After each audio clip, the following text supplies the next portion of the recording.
Que Pedrinho e Antony estão vendidos, tenho certeza que você já está careca de saber. Mas no vídeo de hoje do canal da Nicola, quero te contar quantas paralisações no futebol do Brasil e do exterior podem alterar as datas de apresentação do Antony no Ajax e do Pedrinho no Benfica. Também preciso te falar a respeito de Tinga, que pode ser transformado pelo governo federal no homem forte do futebol no país. E para fechar, as últimas novidades a respeito do Botafogo e a ideia de se tornar uma sociedade anônima.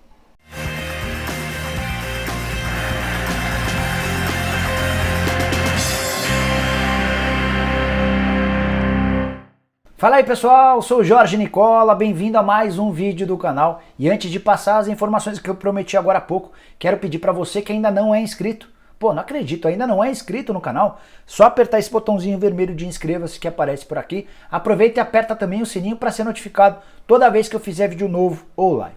E quem tem Instagram, me segue por lá no @Jorge Nicola, tô sempre postando na minha conta no Instagram os vídeos que eu faço aqui no canal no YouTube.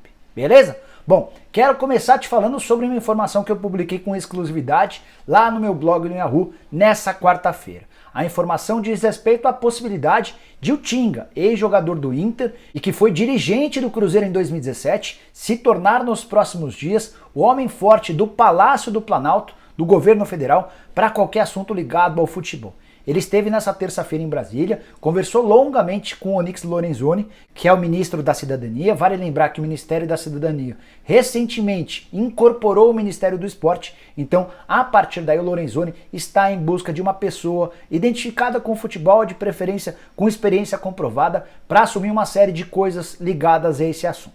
E nesse bate-papo, que durou toda a terça-feira, o Tinga expôs uma série de pensamentos dele a respeito do mundo da bola e impressionou o Onyx Lorenzoni, que pode anunciar em breve a inclusão do Tinga como um político, como alguém pertencente ao Ministério da Cidadania, com a responsabilidade de cuidar do futebol. Aí você pode estar pensando, mas o que o Tinga vai fazer lá? Uma das primeiras providências que o Tinga vai ter de tomar, caso esse convite de fato seja formalizado e ele aceite, será cuidar da questão do coronavírus e das interferências dentro do futebol. Como você sabe, as competições todas paralisadas por aqui e nesse momento clubes e jogadores discutem sobre o que fazer. Se os jogadores vão aceitar a redução dos salários, se os clubes dão férias para os seus atletas para tentar economizar um pouco de dinheiro, e a partir daí o Tinga pode entrar nessa história, um cara com experiência no futebol, com muito contato com jogadores, com boa entrada na CBF e nas federações. Ele pode fazer o meio campo para eventualmente trazer soluções ou tentar ajudar na medida do possível, colocando o governo em contato com as federações e com a CBF. Pouco antes de gravar o vídeo, conversei com o Tinga, ele me confirmou toda essa história, se disse lisonjeado por ter sido convidado por um ministro para bater papo, para conversar, embora aos 42 anos de idade, ele hoje também tem uma série de outras coisas que ele toca. Ele é, por exemplo, dono de uma agência de turismo com vários clientes, são mais de 100 clientes entre jogadores e seus familiares, além de outros clientes que nada tem a ver com o mundo do futebol. Então o Tinga ainda não tem uma posição final, mas de qualquer maneira se sentiu bem lisonjeado por ter sido lembrado. Ele também fez questão de afirmar que não participou em nada do pronunciamento feito pelo presidente da República, o Jair Bolsonaro, na noite dessa terça-feira. Houve quem especulasse que o Tinga ajudou o presidente a fazer esse texto.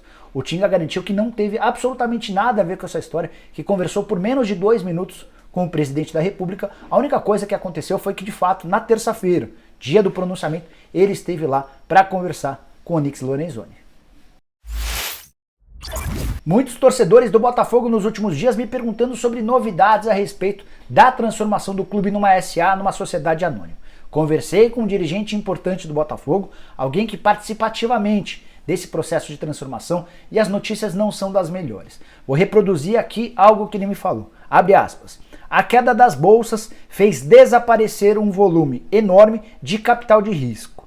E esse capital de risco, que estava insatisfeito com o baixo rendimento, de repente passou a conviver com grandes perdas, fecha aspas. O que isso quer dizer? Que as pessoas que poderiam tirar seus investimentos da bolsa, por exemplo, para apostar no projeto do Botafogo, acabam de vir de uma enorme perda financeira. E, nesse momento, por conta desse contexto de perdas mundiais, por causa do coronavírus, o Botafogo decidiu dar uma pausa nesse processo de transformação numa sociedade anônima. Importante, isso não quer dizer que o Botafogo desistiu de se tornar uma SA. Isso vai acontecer mais cedo ou mais tarde, até porque já foi aprovado dentro do Conselho Deliberativo e também pelos sócios em Assembleia Geral no último dia 27 de dezembro.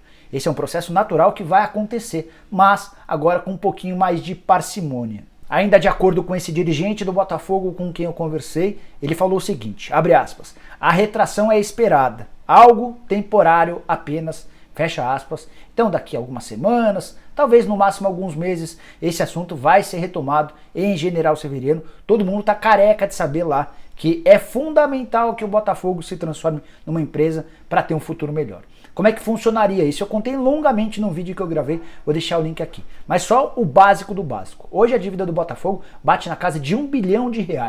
E o pior é que o Botafogo não tem receitas. Por exemplo, as cotas de televisão, que representam uma ótima entrada de dinheiro para os clubes, elas já foram antecipadas ou penhoradas até 2021. Ou seja, desse ano e do ano que vem, totalmente comprometidas. Botafogo que atrasa salários com bastante frequência, que atrasa pagamentos de impostos e outras coisas. Então, a ideia é desassociar o futebol do clube social e a partir do momento em que se tornar uma empresa, Botafogo vai buscar parceiros para tocar o departamento de futebol. E o mais legal é que já há uma consciência, até dentro do Conselho Deliberativo, órgão que costuma ser extremamente resistente em outros clubes em relação a essa transformação em SA. Só para fechar ainda sobre a retração mundial, a recessão causada pelo coronavírus. O Ibovespa, que é um grande termômetro da bolsa no Brasil, registrou uma perda de 28% da receita somente nesse mês. No ano, o acumulado já é de 35% negativo, números muito ruins, especialmente para quem busca receita no capital de risco. Quero falar agora sobre Antony e Pedrinho. O Antony será jogador do Ajax e o Pedrinho jogará no Benfica a partir da metade do ano. O combinado entre o São Paulo e o Ajax era de que o Antony se apresentaria na metade do ano. Já o Corinthians havia se acertado com o Benfica para que no fim do Campeonato Paulista, o Pedrinho já entrasse num período de férias para se reapresentar junto dos jogadores do Benfica para iniciar a temporada europeia que começa mais ou menos no mês de julho. Mas, porém, contudo e todavia, por causa das paralisações em todo o mundo, por conta do coronavírus, essas ideias, esses projetos foram abortados. Conversei com o Will Dantas, que é um empresário do Pedrinho, e também com o Júnior Pedroso, responsável pela carreira do Antony, e os dois me garantiram que não há qualquer decisão tomada a partir das paralisações. Nem o Ajax, nem o Benfica tomaram uma decisão do que fazer, até porque não tem a mínima ideia, por exemplo, se essa temporada atual que está no final vai ser retomada ou não. E dessa maneira, Pedrinho e Antony estão em compasso de espera. Pedrinho recentemente pediu autorização, tanto do Corinthians quanto do Benfica, para passar uns dias de férias com sua família numa casa que eles têm em Maceió, capital alagoana. Tanto o Benfica quanto o Corinthians autorizaram e é lá que ele tem acompanhado à distância todos os efeitos do coronavírus. Já o Antony aguarda as decisões a respeito da conclusão do Campeonato Paulista e da retomada da Libertadores da América ao lado de sua família na cidade de São Paulo. Só para refrescar a memória de vocês, Pedrinho foi vendido pelo Corinthians ao Benfica por 20 milhões de euros, Corinthians fica com 14 milhões de euros e o Will Dantas, que era dono de 30%, vai ficar com 6 milhões de euros. Já o São Paulo, que era dono de 90% dos direitos econômicos do Antony, vai pegar 15 milhões de euros à vista e mais 7 milhões de euros condicionados a bônus, a performance do jogador lá no futebol holandês. Algumas dessas metas são mais acessíveis, outras bem difíceis, como por exemplo a do Ajax campeão da Champions League, como do Antony sendo artilheiro do campeonato holandês, ele nunca foi de fazer muitos gols ou se tornando o melhor jogador do mundo. Então o que dá para contar são com esses 15 milhões de euros, nada tem a ver essa negociação com mais 5 milhões de euros que o São Paulo terá direito pela venda de 20% do David Neres. Estou me referindo apenas à negociação do Antony, que vai ser jogador do Ajax nos próximos meses. Bom, pessoal, eram essas as informações que eu queria dividir com vocês. Espero que tenham curtido o vídeo e deem um like por aqui. Quem ainda não se inscreveu no canal do Nicola é bem fácil. Só apertar o botãozinho vermelho de inscreva-se, que aparece durante todo o vídeo nessa região aqui. Aproveita e aperta também o sininho para ser notificado toda vez que eu fizer vídeo novo ou live. Estou preparando lives bem legais para vocês, com entrevistados para agitar suas noites nos próximos dias. Aguardem cenas dos próximos capítulos, imagino que vocês podem gostar. E para finalizar, use o espaço para comentários para deixar opinião, sugestão, dúvidas, críticas. E por último, quem tem Instagram me segue por lá, no @JorgeNicola. Beleza? A gente se vê em breve. Tchau, tchau!